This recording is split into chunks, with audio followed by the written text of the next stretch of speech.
From the creators of the original Cheat Sheet Rankings, this is the Fantasy Index Podcast. Brought to you by Fantasy Index, the original and best since 1987. Now your hosts, Luke Wilson and Colt Williams. Hello, everybody, and welcome back to the Fantasy Index Podcast. Colt Williams, across from me, just the way we like it. We are back with you tonight to talk about the Week 3 action around the NFL, and through that, help you set up your waiver wire claims going into Week 4. We're going to be talking about our preferred waiver wire targets, who we like, who we're maybe leaving out there for somebody else to take a stab at. First, though, Colt, did you see the Monday night action? Whose seat is hotter here between these two 0-3 feline mascotted teams in the Bengals and the Jags? It's got to be Doug Peterson. We were talking to a little bit before the podcast, and it looks rough there for the Jags head coach. I mean, Trevor Lawrence, just in general, if you had to guess out of 32 quarterbacks, which quarterback in fantasy is he right now? It can't be good. It cannot be good. I'm going to say he's like the QB 20. That would be really nice. He'd be really happy if he got that. QB 30. Let's try that. Oh, golly. Yeah. So it's a really bad cut. I mean, no two touchdown games, 220 passing yards is the max he's got so far on the season. Like, he has the weapons around him. Maybe Evan Ingram coming back if he can finally get back there. Although Brennan Strange has been serviceable for a tight end. Like, that's a huge part of it. But yeah, both these head coaches definitely in the hot seat. Oh, for sure. Both have, but there's no excuse here on either side for the Bengals. Obviously, they went to the Super Bowl with basically this same roster, but better. But it's better now, theoretically. 3 years ago. So what's the deal here? T. Higgins looked terrible tonight. I'm sorry. I did trot him out there in a league just to see. He had a football hit him in the face mask right through his hands in the end zone. Couldn't get down. Or was that in the end zone? Whatever. He had another ball where he could not get his second foot down in the end zone. I don't think you can trust T. Higgins right now. In this matchup, he could do, what did he have? Like 3 or 4 points? 1 or 2 catches? But yeah, for the Jags, it's getting really bad. Peterson, I think will at least make it to the end of the season as long as they can get it respectable here. And to be fair, the Jags haven't had a super they had the Dolphins in Week 1. The Dolphins defense has if there's been a silver lining to the Dolphins season so far, it's been the fact that the defense, the secondary in particular, has been pretty good. And then they had who do they have last week? The Browns defense obviously is no cakewalk, and now the Bills. That's rough. But yeah, 0-3, quarterbacks making $55 million a year. You can't have that. And now, I don't know, man. The the Jaguars were supposed to be good. The Bengals were supposed to win the AFC North. Really, that was the expectation. That's done. They're 3 games back of the Steelers and fading. The Bengals go to Carolina next week. What happens if they lose that game? Oh my gosh. That's when the seat that's ejecto-cedo, because I do not think you could still be a head coach if that's what happens there. That's just that's awful. It's a really, really bad look. Another hot seat I want to talk about just real quick, and maybe this is more fantasy oriented. Who would you rather roster in fantasy? Javonte Williams or DeAndre Swift? Oh, loaded. Talk about hot seat. These guys are getting out-snapped by some of their other players on their team. It is not a very good look. You can't really even pick on which one has the better offense, because I couldn't tell you, especially after this week. Couldn't tell you right now today. I would say Swift. Just because theoretically he's still the better player. It hasn't really shown up, but I'm sure you saw that clip that was going around Twitter after the Colts Bears just sewer buffet, you might call it. Like me and the guys were chatting in the fantasy Discord all through the early games on Sunday, and everyone's like, "Oh, this game's great. This game's great." And then one of our guys, Ben, was stuck watching Bears Colts. He's like, "This game sucks." It's awful. But that's every Bears game right now. So, like, this can't keep happening. It can't continue like this for the Bears. Like, either this happens like 2 or 3 or 4 more times, and Waldron's going to get fired because they can't go 17 games like this. That's just not going to be acceptable. So either that's going to happen and Waldron gets fired, or they will start to build on what we've seen so far. And even in week 3, I mean, again, our good buddy Blackout Ben, lifelong Bears fan, even though he lives in Kansas City, he sure messed that up. He was watching the game, and he in real time he was like, "Guys, the Bears are going to lose this game, but you have to take my word for it. He did look better today, as you would expect. I mean, the Colts defense is the worst defense he's faced so far. Anyway, I digress.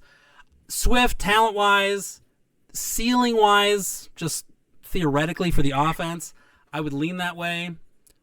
Could totally be wrong. I mean, we're talking about the Broncos' backfield here after all, but it's just been so long since Javonte had good tape. And it seems like a long time ago, but Swift was actually pretty good even like mid-season last year in Philly. That was in Philly, where, I mean, Saquon Barkley is on pace for 2,300 total yards and 28 touchdowns. So relative to that, Swift was not that good. But what do you think? I mean, that's a terrible dilemma to be faced with, or it feels like terrible right now. What do you think between those two? Yes.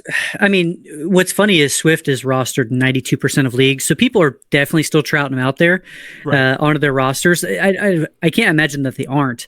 37 carries for Swift, 68 yards. Like, that is so rough. You know, it's so tough to start somebody who has that. And only 10 targets on the season. Like, maybe he was making up for it in the passing game. Certainly not. I would probably go Javonte, but honestly, it's a wash. I don't want either one of these guys. And I set up the question in a sense where it's like, you have to pick one, but we're not happy with either one. I digress. You know, those guys are going to start to flood. It's a good question to ask right now, because those guys are going to start trickling out on the waiver wires in some leagues. They are. You are going to see it. I saw Keon Coleman hit the waiver wire going into tonight. He only had like the one big play for the touchdown.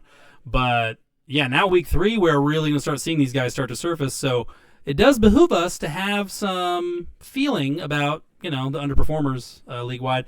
We shouldn't just focus on the bad, of course, Monday Night Football. Jaden Daniels was transcendent tonight in Cincinnati. 91% completion percentage, no turnovers, the dagger at the end, over the top with a free rusher in his face. Boom, puts it right on the money to McLaurin to ice the game. That was clutch. I mean, I was skeptical. It's getting awful hard, awful fast to continue to doubt this kid. Yeah, and Terry McLaurin, you're talking about the dagger. That's a dagger to everybody who has him, because nobody's been starting him. The first 2 weeks he's done absolutely nothing, but then comes out 4 for 100 4 for 100 and a touchdown. His only 2 incompletions, Jaden Daniels, were to Terry McLaurin.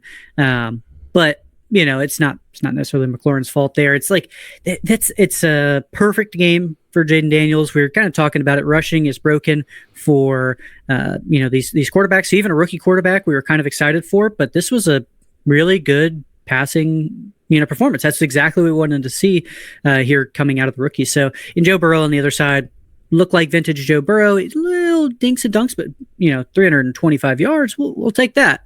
Very positive matchup, as we know. Target the Commanders with your quarterbacks and pass catchers. Yeah, I mean, Burrow kept them in it because they only wind up going on to lose by 5. So he held up his end, but Daniels was the better quarterback tonight. I mean, unequivocally, with worse receivers. Yeah. I mean, there's no way you can say that the Bengals don't have more talent. Andre Yeshivas with a touchdown, clutch touchdown that the Bengals had to have late tonight. I mean, and that he's their number 3. And it behooves, I think we just have to say, there was a fair amount of not shoveling dirt on the Bills' heads, but some sprinkles. Definitely some sprinkles. Oh, well, there's no way the Bills, they lost Stephon Diggs. They lost 5 starters on defense. There's no way they're going to win the division again. Since 19 seconds to go in the first half of the season opener, they have now outscored their opponents 109-31. Okay, so the Bills that were killing teams early on last season, they're right back to it now.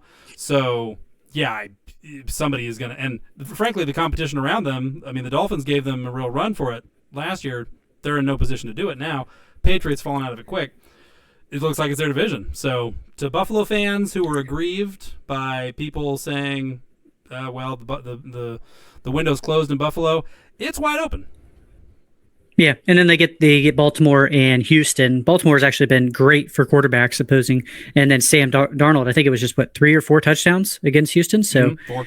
Yep. Yeah, so that bodes certainly well for Josh Allen. So he did go down. I was watching the game. He went down to the turf and had to come out for a play with an ankle tweak. It later turned out to be his knee.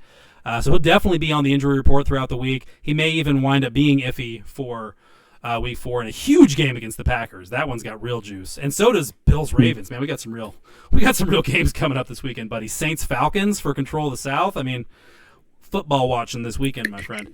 All right. Speaking of injuries, Colt, why don't you launch us into updating the folks on some of the noteworthy injuries in week 3?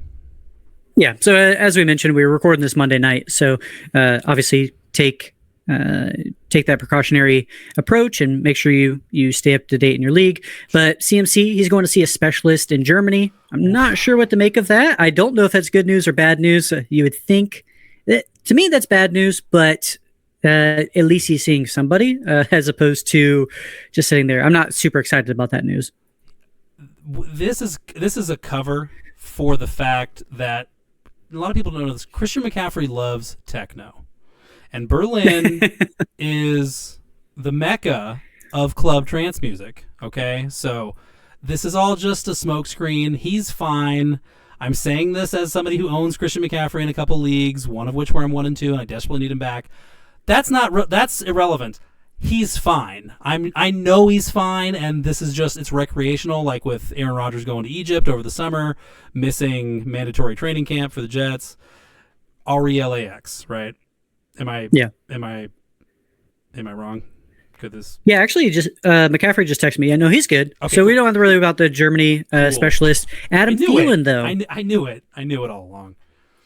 Adam Thielen died a hero. I don't know if you saw the touchdown grab. He caught this touchdown, destroyed his hamstring, back, knee. It looked like everything. It's officially a hamstring, but he was holding everything. Yeah, he just. Yeah.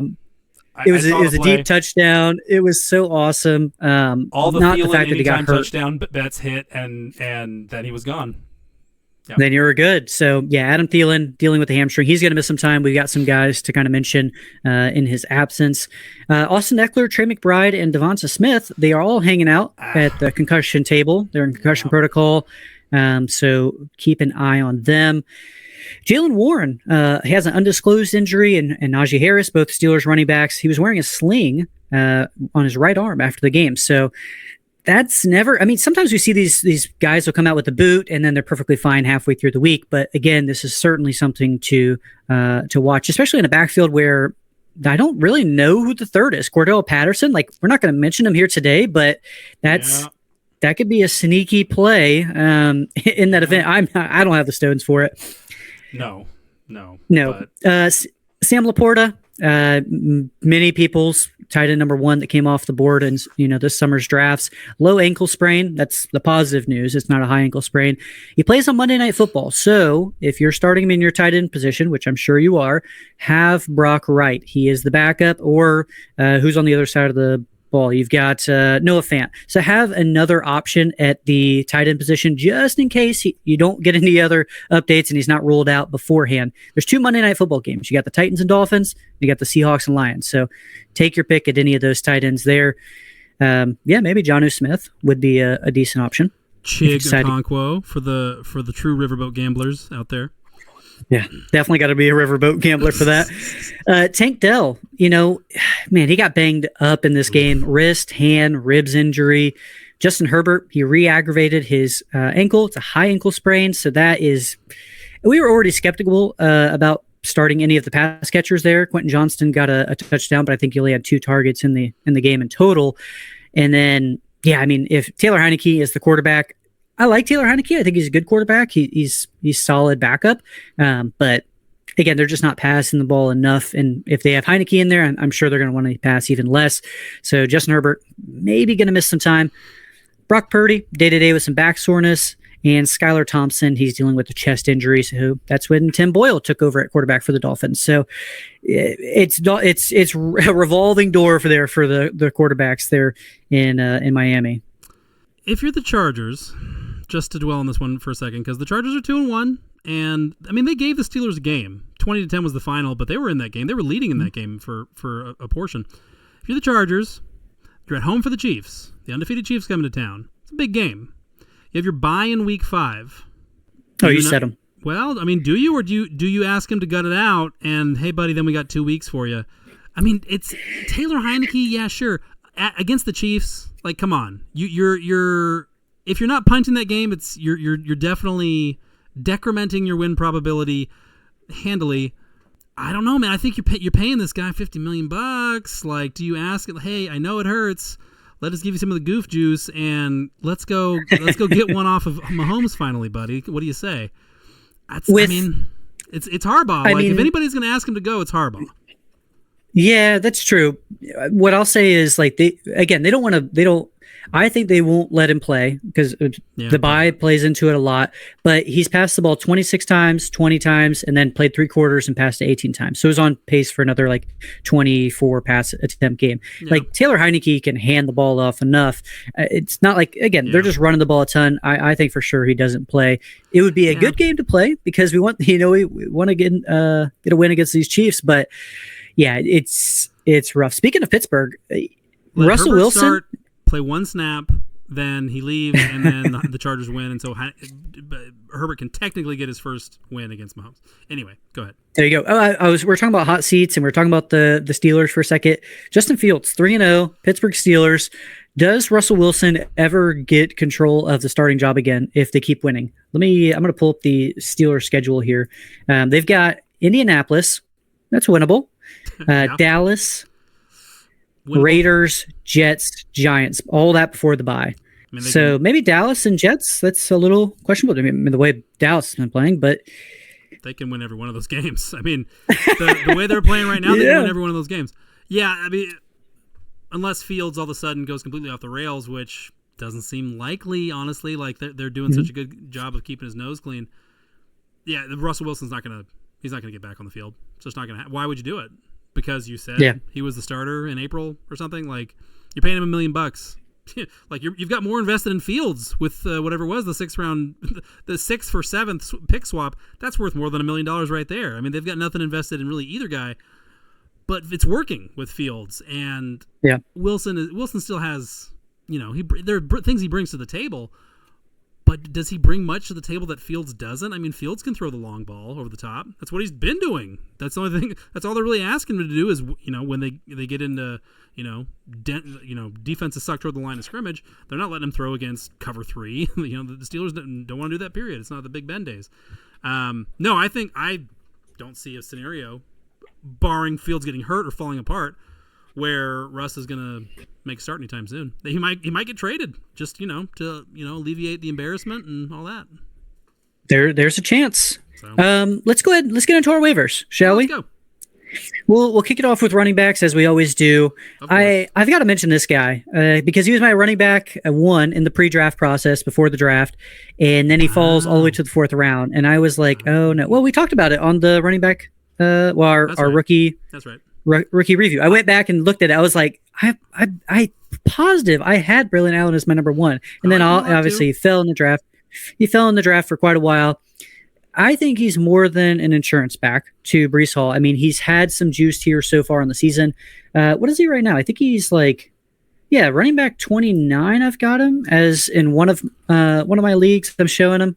I mean, he's running back 26. So he's been a flex option for the entire season.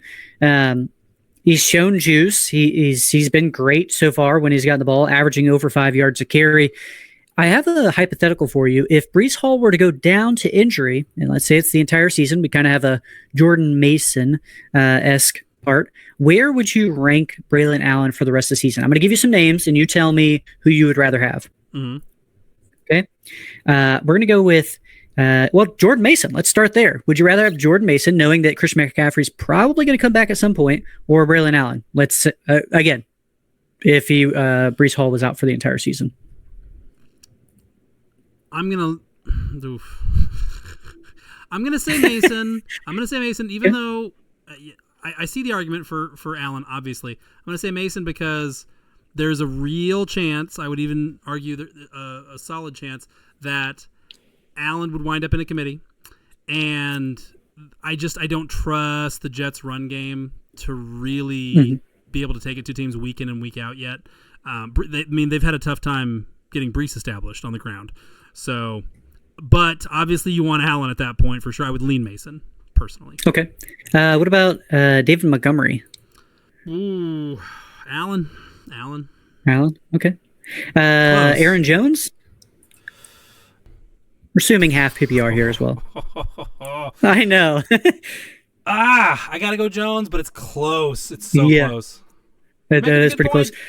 I gave you the running back 12, 11, and 10 so far on the season. So that's about where we have him. Maybe a low end running back 2 or high end running back 1, depending on how you want to look at it. So he definitely needs to be rostered. He's only rostered in about half of leagues, less than half of leagues. So get him if he is available. Trade for him.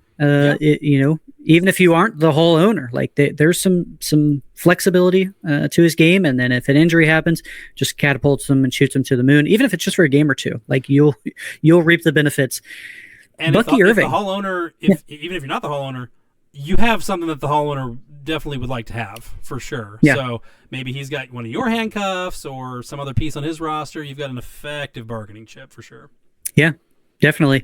Another guy who's got a lot of juice here so far in the season, Bucky Irving. We liked a lot of his tape. Smaller guy, and has a very complementary type of role to Rachaad White. They both are really good pass catchers, but Bucky Irving so far in the season, and like I said, he's got the juice, averaging over 6 yards per carry. Rachaad White averaging 2.1 yards per carry. The schedule looks awful. We looked at it before the podcast. It is absolutely, what'd you call it? The schedule from hell, all the way up until their week 11 bye. So weeks 4 to 11, pretty awful. But if he were to go down, not as high as Braylon Allen. Obviously he doesn't, I don't know if he would get the full 3 down work. Maybe it depends on how they want to use him, but yeah, Bucky Irving is somebody who should be rostered as well. I think I might have Irving and Braylon even. Really? Okay. Whatever. Rachaad White and Breece Hall were sold to the upstart China Football League, and we're going to be in Beijing for the foreseeable future. I think Irving would be his peer in terms of appeal priority. Yeah, he's not going to get 20 carries a game. Kyren Williams does, but that's how sustainable that is debatable. What he can do per touch is desirable inherently in fantasy. Yeah. And if White continues to have these unbelievable efficiency problems, it's just going to keep opening the door more and more for Irving. That's not going to be a problem with Breece Hall. Like, Breece Hall can only, like, the worst he's going to do is what he's doing right now, which is like 3.6 yards a carry. That's a product of the teams they've been playing, game script and stuff. That's kind of maybe the ceiling for Rachaad White in terms of efficiency on the ground. So he's at real risk here. Irving has the door cracked wide open. He's got the door cracked open and is prepared to kick it open into forcing this to be something like a 50-50 split. I would go after Irving first, honestly. Braylon Hall might be the better player, and that's fine. He's got Breece Hall in the way. Irving doesn't. No, I agree. It is pretty close. I'm on the Braylon side, but I don't think you can go wrong either side if an injury were to happen. You want both if you have the room. If you have the room. And our last running back we're going to talk about, there's not a lot of running backs to talk about here this week. Emmanuel Wilson. If you're the Jacobs owner, is kind of what I had it as. He's shown some juice. He, was it Marshawn Lloyd went onto the IR, I think it was last week. So if, and they're winning these games, and it seems like they, kind of want to give Jacobs the rock a lot. That, if an injury were to happen, that's kind of what you're looking at. He's 6% rostered. Like, he's not a guy you have to roster, I don't think, but he's certainly pushing for a role in this offense. Yeah, he's just like, every time they give him the ball, he's been good. Like, and yeah, with Lloyd kind of out of frame for the time being. If you're not aware, AJ Dillon is still a Packer, but he's also on injured reserve. We're not expecting to see him in 2024. Yeah. Probably not ever again in a Packers uniform, honestly. and yet, like Jacobs, he came out and had, I believe, 73% of the snaps in week 1, but it's tapered off every week. He's already banged up. Yeah, Wilson is a priority grab again. Certainly, if you own Jacobs, even if you don't, like this is a guy, like of the 3 offenses we just talked about, the Jets, the Buccaneers, and the Packers. Which one do you want a piece of the most? I would say the Packers. From what I've seen so far, it's been any of those out there, but it hasn't mattered. Yeah, I'd probably look at the schedules of who they have, but yeah, I mean, all those offenses are clicking right now. For the most part, I mean, the Bucs here this last week, oof.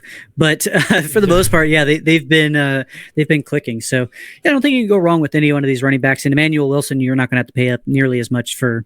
You will with Braylon Allen or Bucky Irving. Just a quick shout out here because I noticed he was at 61% on this particular redraft format.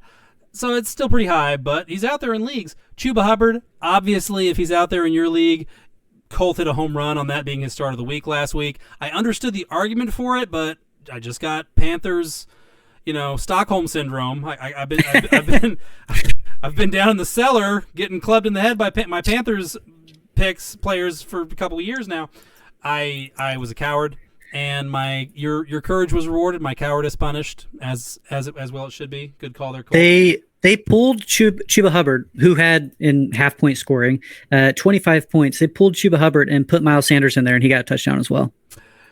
Get your Panthers, folks. Get your Panthers running backs, especially with Thielen down now. I mean, certainly Chuba could be a high-end RB2 for the next little bit. 5 targets. In this game, which he had 5 targets in the last game. So it's nice to see that it changed with, Andy Dalton, or rather stayed the same with Andy Dalton. So that's nice. But again, good chance he's not out there. But if he is, get that fab going, folks, for sure. Yeah, for sure. We got a lot of wide receivers to talk about, so we're going to kind of squeeze through these guys. Tempo here, I promise not to prattle on. Up tempo. So you were talking about the Panthers. I got to mention Deontay Johnson. He's rostered, about 3/4 of leagues. But if he was dropped somehow because he wasn't really performing, the change at quarterback, and we mentioned it, may benefit somebody, and it happened to be Thielen for one big play, but some other plays before that. And Deontay Johnson, 14 targets, 8 for 122 and a touchdown. Like he got revived by Andy Dalton, and I think the offense in general is going to be. Especially, if you had to kind of balance who it's going to be with Adam Thielen missing some time, Xavier Legette, who, could be a guy, Jonathan Mingo. Nobody really ran in the slot as much as Adam Thielen by any means. Adam Thielen was about 70% of his routes from the slot. Nobody else on the team really has been doing that. Xavier Legette, Mingo, both playing about the same in the slot, about 35, 40%. So, nobody profiles for it, but they could benefit from it. I wonder if Deontay would kick inside more. He probably would. Yeah. Like Mingo and Legette, they're big body dudes. They make more sense outside. Yeah. And I mean, Dalton doesn't have a bad arm, but he's not looking to throw 30-yard outs, 35-yard outs more than unless the coverage is really advantageous. Yeah, I mean, I'm not that interested in Legette and Mingo at the moment. Not enough to even put in like a jump the shark waiver claim bid. They went out and they got over big time on the Raiders. Now they're going to play like the Raiders got carved up by Lamar Jackson. Well, not carved up. Lamar put 250 on them though in week 2, and then in week 1 they played the Chargers, who don't want to throw the ball anyway. So. Is the Panthers secondary good? I couldn't. Or is the Raiders secondary good? I couldn't really tell you. I'm going to lean toward no, based on what I just saw from the Panthers. Now they're going to play the Bengals, who just got 38 by the Commanders. So I like the Panthers here for sure. I think I like Deontay and the running backs. I'm not really looking to mess with anything else. I gotcha. We should have really started off with this guy, but Deontay Johnson, I had to mention him. Juwan Jennings. Yeah. Juwan Jennings. It turns out that Kittle, he was ruled out and Debo was already ruled out. Juwan Jennings was the benefactor from that. I think, was it you that had Ayuk as your start of the week? One of us did, I believe. I did go Ayuk. I did. I believe you did, which is good. I mean, still like 74 yards or something like that. You'll take that from what he's been giving you. I think it's a collective 2 weeks what he's had. So one of the more disappointing 74-yard days in recent fantasy football history. 11 for 175 and 3 touchdowns. Yeah, that'll do. We all predicted it. Exactly. Yeah, just like we drew it up. Yeah, of course. Yeah. He had 24% of his career fantasy production was in this game. This guy's been in the league 5 years, folks. So, yeah, it's fair to say this came out of nowhere. But at the same so he does this. Okay, like lots of guys. Travis Fulgham for the Eagles a couple years ago. He was a fantasy sensation for like 6 weeks, and then he was gone. Can Juwan Jennings sustain this? Season long, probably not. Next week, when Debo's not going to be out there, George Kittle almost certainly won't be out there. They've got the Patriots at home, who have been very stingy on the run, but have been beatable through the air. I'd put Jennings back out there. Why not? I mean, are they going to go away from this right now? Why would they? I mean, they lost the game. If that's not Juwan's any indication of like that's true. That is not his fault. He did everything he could, scored all of the touchdowns. Ronnie Bell, we're looking at you. Yeah, Ronnie. That was a weird game. But yeah, Juwan Jennings I think he has to be at the top of our list for actual people who are probably available out there. Courtland Sutton, he's available in about 40% of leagues. He's like I say, he's not likely available. He has 9th in targets in the NFL before Monday Night Football. Yep. 11 targets, 7 for 68 in week 3. He has a bad matchup in week 4, so he's probably going to be dropped. He plays the Jets, but some nice matchups after that. So somebody I'm keeping an eye on. But Courtland Sutton, and if Bo Nix really is the real deal and starting to get it together, sorry for that, then Courtland Sutton I think is somebody who could have some value. I like to bank on some of the younger guys if possible, if they're available, or some of the speedsters like this next guy, Darnell Mooney, available at about 60% of leagues. He's been great. I mean, it seems like Ray McLeod and Darnell Mooney, especially with this offensive line getting banged up here. I think it was a Sunday Night Football. Yep. Like they have to get the ball out quick, and Darnell Mooney has been a guy who's been capitalizing on that. I think he was 8 for 8 this last week. Like he's been serviceable. Oh yeah, he's been a low end wide receiver 2, high end wide receiver 3 for sure the last couple weeks. And yeah, for me, I said it in our starts and sits last week. If Kyle Pitts does, at the time I said if Kyle Pitts doesn't do it here against the Chiefs on Sunday night, that's it. I'm done. I'm out. I just don't believe anymore. 2 for 59 and no touchdowns, where one of the catches was a 50-yard ball in pretty much busted coverage, where he couldn't even get in the end zone. You had this guy beat, and you're one of the fastest freaks on the planet, and you still couldn't get in the end zone. If not for that catch, it would have been 1-9-0. I'm done on Kyle Pitts. I'm sorry, America. Okay, It made a certain sense at the time, and then it kept making sense. I'm out on Pitts. He doesn't get separation. It is what it is. I'm sorry. I'll never say his name again. He's the one. The dirty bird. The dirtiest bird is now what we call him. Yeah. If you could trade high on him off this game somehow, I mean, high. I don't know what high is. I'd go Brock Bowers if possible, but I don't think that person's budging. I'm shooting for the stars there. He had a little bit of a down game, maybe. Yeah, maybe. Maybe it's yeah, maybe. Speaking of the Raiders, though, Jacoby Myers available in about half of leagues. There was a change at quarterback, and so this last week, he caught a touchdown pass. That was from Gardner Minshew. But prior to that, all of his work came from Aiden O'Connell, who came at the fourth quarter. Like that's something that gives me a little bit of interest. What's your radar on Jacoby Myers here? If Aiden O'Connell is the quarterback, I'm interested in Myers. I'd rather have the other guy that we're going to talk about, or at least mention, Trey Tucker. Ooh, I'd rather have Trey Tucker. Yeah. At the end of the day, Myers is a Josh McDaniels era holdover. I don't know how much of a priority he is in the broader landscape for Antonio Pierce and company there. They like Trey Tucker. Antonio Pierce really likes Trey Tucker, and Trey Tucker had a big game for them here. Granted, it was in vain, but he showed that he can process more work. He can have a bigger role in this offense going forward. Aiden O'Connell signals potentially other changes on the horizon for the Raiders.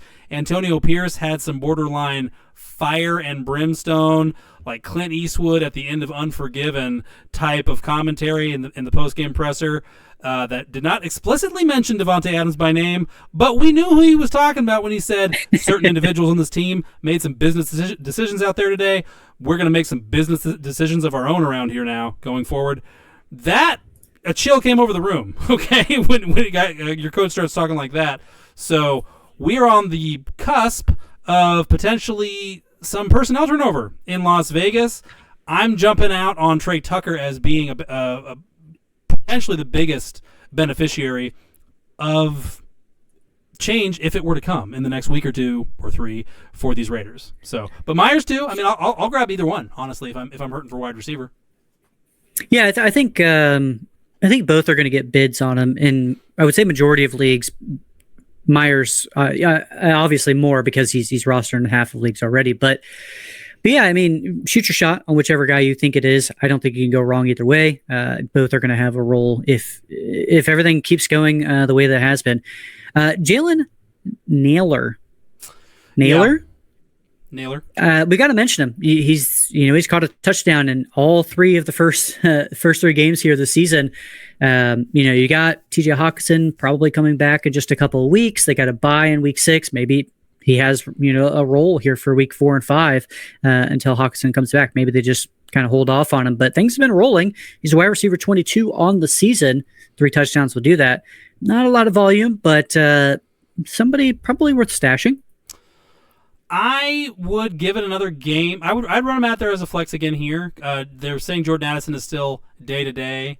I wouldn't expect him to go here, especially when Naylor's been holding down the fort just fine without him. But at a certain point, Addison is going to be back, and Addison is going to be the second fiddle in amongst the wide receivers. Hawkinson will be back. The access to targets is going to go away here, barring other injuries. Darnold hasn't, even though the Vikings have been great, Darnold's been fantastic. He has not attempted it even 30 times in a game yet. So the Vikings playing their best ball right now doesn't involve like a Kirk Cousins level of pass volume like in years his glory years in Minnesota. So yeah, this is a guy you maybe want to think about. I don't know, trying to trade for like DeAndre Hopkins or something. So, somebody that's been Keon Coleman, somebody that's been frustrating in fantasy that maybe has some more short-term upside than Naylor probably does. But he's a good player. He's an interesting guy, like in dynasty leagues. Definitely, take a stab on him and see if things break his way in the off season or later this season. But it seems like his window should be closing. Which is unfortunate. He's a good player. Yeah, absolutely.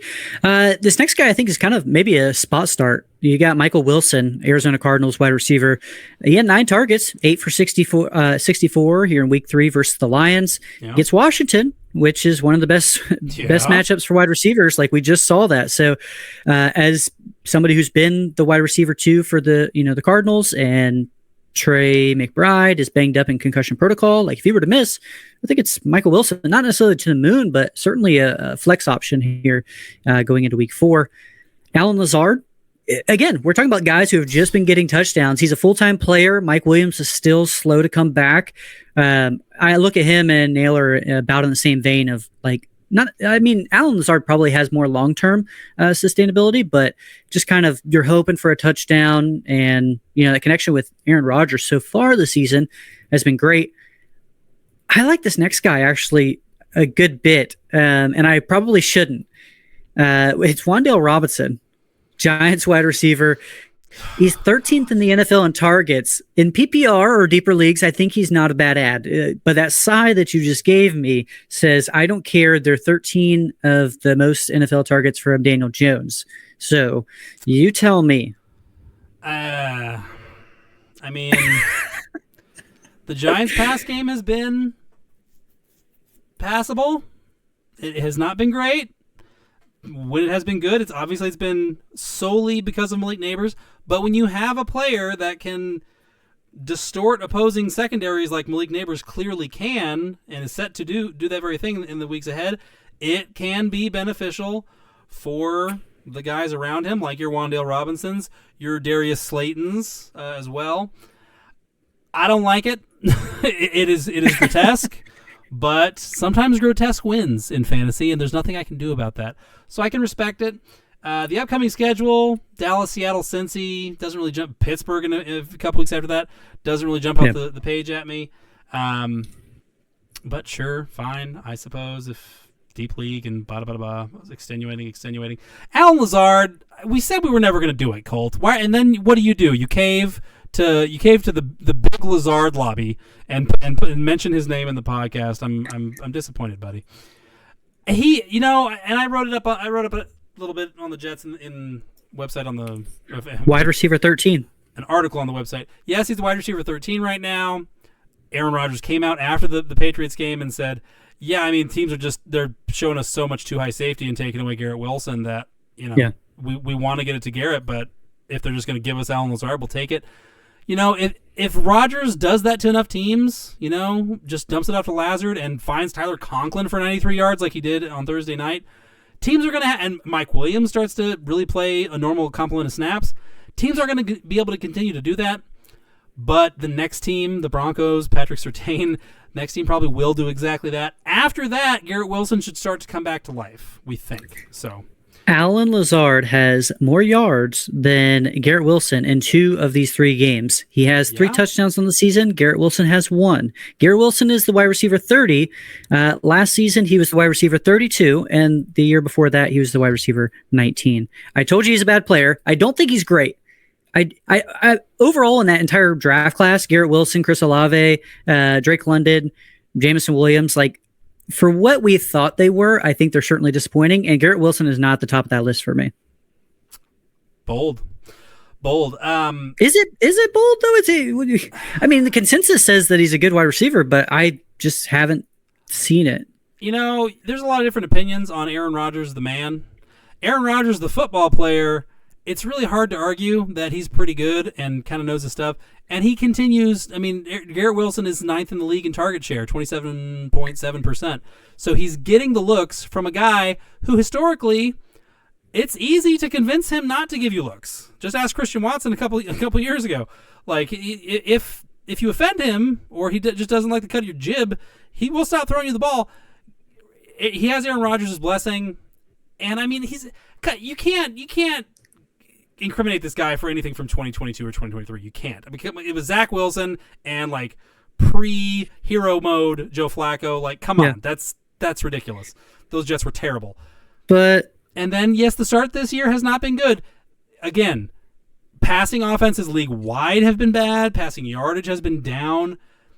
Alan Lazard is just taking little dump offs in the flat. Eventually someone's going to take that away. He's not good. Alan Lazard is not good. Garrett Wilson is good. I'm going to go ahead and contradict you there. He is very good. He is a problem for opposing secondaries. That's why they prioritize him. But you can only do that so much. If Aaron Rodgers just keeps putting 280 yards on teams using the bit players, defenses are going to have to play more straight up. And then that will be Garrett Wilson's time. But yeah, week 4 is probably going to be a long day again for Garrett Wilson. After that, it should get better. That's where I'm at with it. We've seen good wide recievers do well with bad quarterbacks, a la Mike Evans, DeAndre Hopkins. It's a different landscape, Cole. It's a different. It was Thursday Night Football. It was Thursday Night Football that Aaron Rodgers looked the best he's ever looked. He looked amazing. From what I watched, not ever, yes.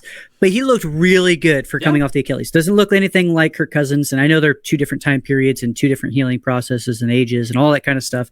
But Aaron Rodgers was delivering that ball, and he played his best game against the Patriots, and Garrett Wilson came out 5 for 33 and a touchdown. They also put 24 points, a whopping 24 points, on a team that might have the number 1 pick in the spring.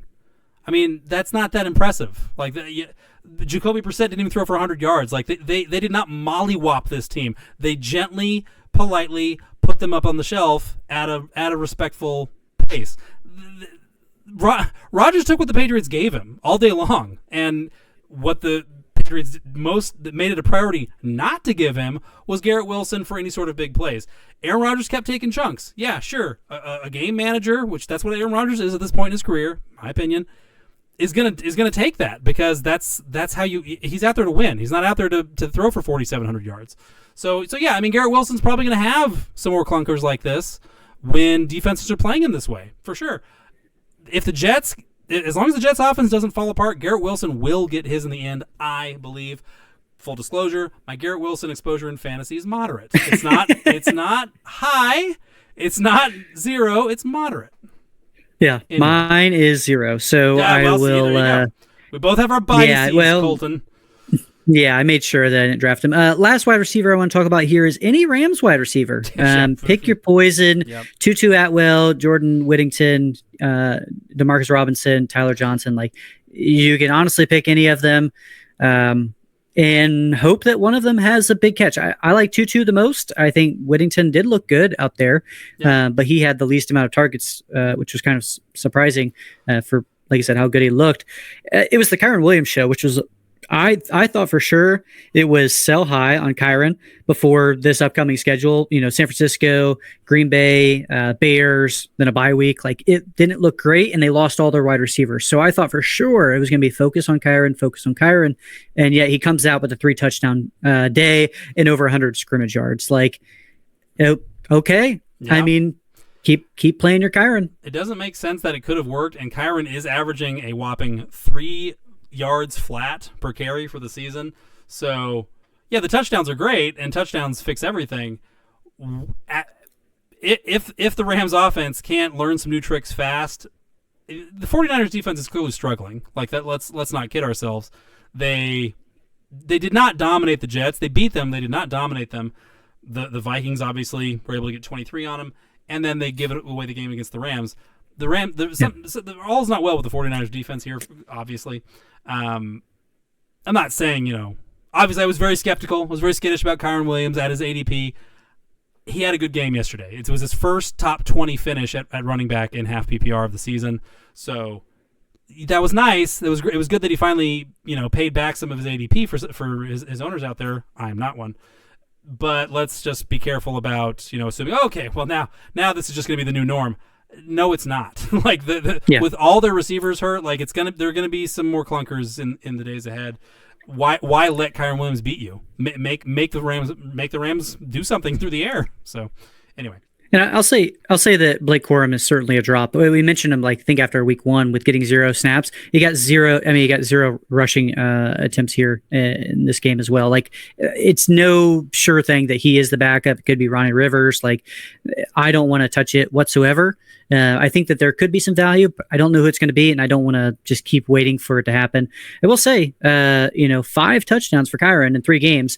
In 12 games, he had 15 touchdowns. So touchdowns aren't necessarily a sticky stat, and he was certainly more efficient last year, but it's nice to see that he's still kind of on that trend, has the nose for the end zone, and still big plays. Like, not a lot of these were, on the 1-yard line. So I know we just started talking about running backs just a little bit, but the wide receivers, if you had to pick one, which one would you go with of the 4?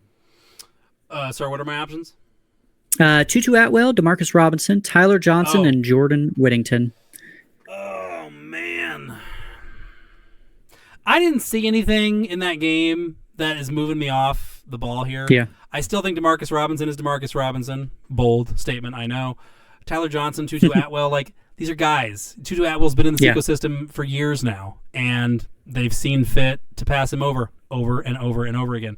I'm not that interested in Atwell. I want Whittington. It's week 4. There's a lot of time left, and, Kupp Nakua, we don't really know. We don't have great expectations timeline-wise for either of them yet. There's time for Whittington to close the gap here and force his way into the offense. Demarcus Robinson, Tyler Johnson, Atwell, they're not going to prevent that. Colby Parkinson was on the field for 100% of the snaps, did nothing. He's not going to prevent it, okay? So I'm going to bet on Whittington. Of the options that are available here, like, sure, if you just want 6 points every week, that's all you want, and you're fine taking that with, like, Demarcus Robinson. Go Robinson. Fine, sure. Yeah. Do it. That's fine. I am always going to chase the upside here, and I think Whittington really has it. I think Whittington could be a good player relative to the other options here for sure. But that's my calculus. Your mileage is going to vary. A few more people we're going to talk about. Let's get some tight end kind of streams of the week and just mention some names. I wanted to add Dallas Goedert to this list, but he was rostered in so many, almost 90% of leagues. I was so shocked to hear that. But obviously, people grabbing him with the injuries to AJ Brown, and just kind of made a little bit of sense. But Cole Kmet available in about half of leagues, and I'll say this before I finish.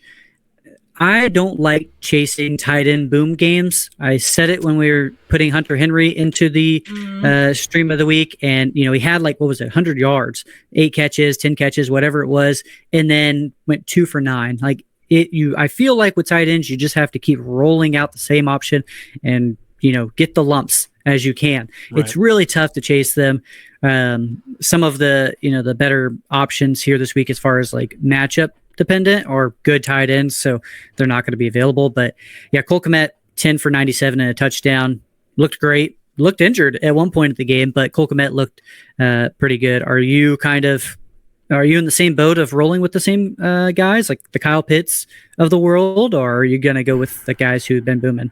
Generally, yes, I'm 100% with you. Don't chase the Hunter Henry games from last week. That's an okay player that had a great matchup and perfect game script and just the stars aligned. Hunter Henry's going to do that 1 or 2 times a year for these Patriots. Yeah. Or 3 maybe. But the rest of the times out, you're going to be left holding the bag. For Kmet, I'm actually willing to go after this. Okay, here's why. Kmet was the tight end 5 at week 12 in half PPR last year, okay? He was good. Okay, and then the Bears in the offseason bring in Shane Waldron. What does Shane Waldron do? He turns around and looks up his old buddy, Gerald Everett, from their time together in Seattle, and somehow, buddies him into Chicago and gets them to agree that he's going to be in a true snap split with Cole Kmet out of the gate, who had been good for the Bears in recent years. What the heck was that about for Gerald Everett? This bum? Anyway, sorry, Gerald Everett aficionados out there. But in week 1, that's what is a little too harsh. Sorry. I like Gerald Everett, but it is nice seeing their snap percentages go the opposite way. Cole Kmet and Gerald Everett just swapping. That's nice. With Keenan Allen ailing and out, the timing of this feels curative. It feels like them saying, okay, well, if Keenan can't go and he can't be the Keenan in our offense, we got to have some the passing offenses now.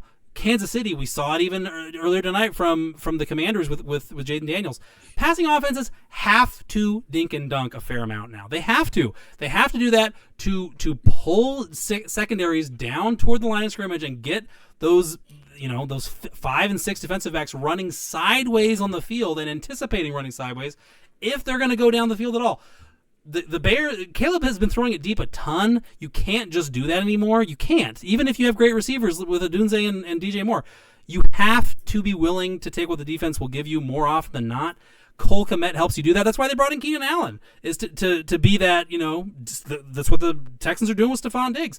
The Cole Kmet was their, oh my God, we have to have some sort of compiler. We have to have a low depth of field operator. Cole Kmet, go do it.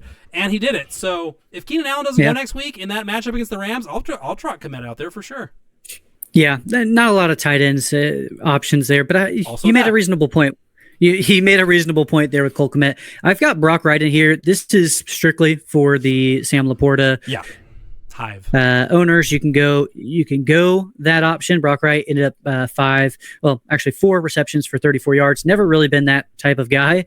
If you'd rather go with Chigakonkwo in the Monday Night Football game, or you've got Noah Fant, you've got Jonnu Smith, Durham Smythe, maybe, if he's out there.